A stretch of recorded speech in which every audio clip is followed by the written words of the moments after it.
Hello again. In this video, I just want to very quickly focus on something the FCA posted on their website today. They also posted it on social media and one or two other outlets.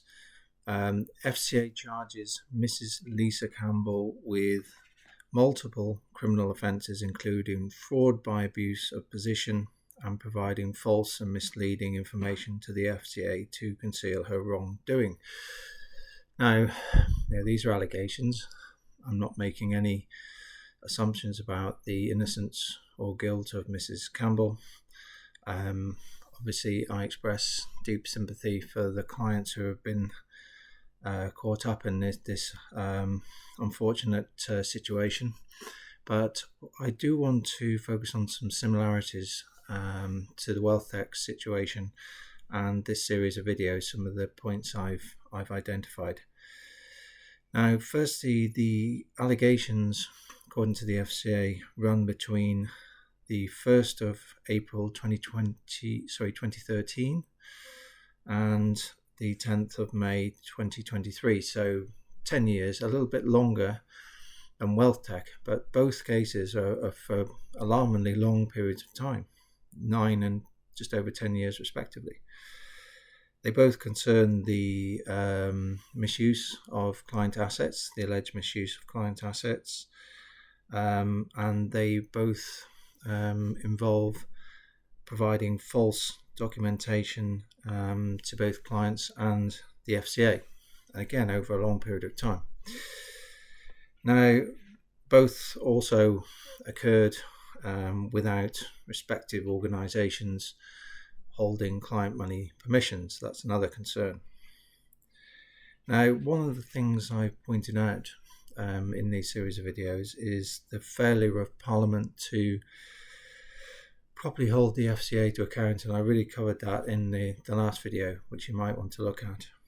Now, it seems that as a result of what I call the perversion of prejudice, where we're told that where there's compelling evidence that serious crime has been committed, this can be overturned by people merely asking questions about failing institutions and regulators as to why very serious issues weren't attended to at a much earlier point, which could have greatly reduced the harm to consumers. Now, that takes us to a very dark place in our legal system.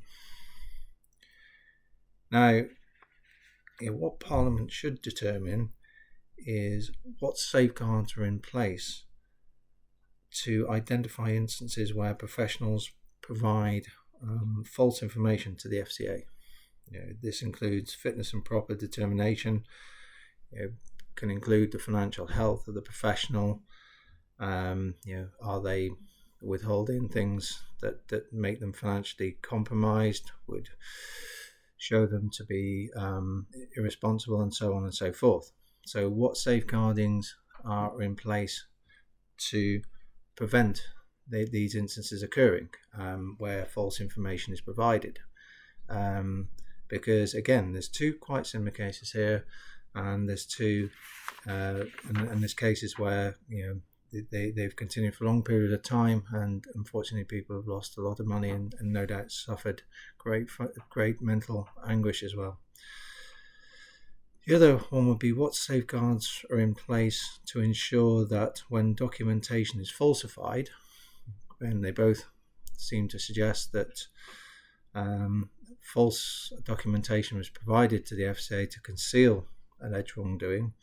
So what safeguarding is in place to ensure that this can be identified at a very early stage to ensure that any consumer harm is minimized? Because again, look at the time periods, and I've pasted in the relevant text in the description if you'd like to have a look at it. Or if you want to read the whole notice, you'll find it on the FCA's website.